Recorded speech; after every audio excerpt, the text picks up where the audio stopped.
Hey everyone, welcome back. Today, we're diving into a straightforward guide on how to withdraw USDT from XMO to Uphold in 2025. Whether you're a crypto newbie or a seasoned trader, this process is simpler than you might think, and I'll walk you through it step by step to help you avoid common pitfalls. USDT, or Tether, is a stablecoin that's super popular for transfers because it maintains a steady value, making it ideal for moving funds between exchanges like XMO and Uphold.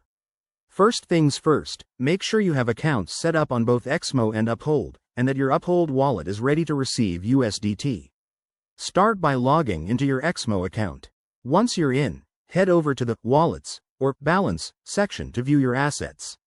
Find your USDT balance and click on the withdrawal option next to it.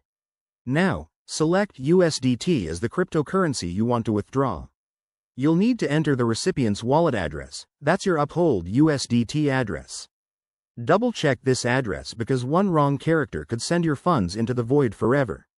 Also, pay attention to the network. USDT on XMO is usually on the Tron or Ethereum network, so match it with what's supported on Uphold to avoid any issues. Next, enter the amount you want to withdraw. XMO might show you the transaction fees up front, so factor that in. Fees can vary based on the network you choose. Once everything looks good, hit confirm and follow any additional security steps, like two-factor authentication, to authorize the transaction. After initiating the withdrawal, it typically takes a few minutes to an hour for the funds to appear in your Uphold wallet, depending on network congestion. Once it's done, log into Uphold and check your USDT balance to confirm the transfer. A quick word of advice. Always use the official apps or websites, enable security features, and never share your private keys. If you're new to this, start with a small amount to test the waters. That's it for today's tutorial.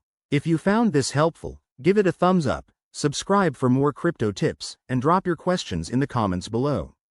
See you next time.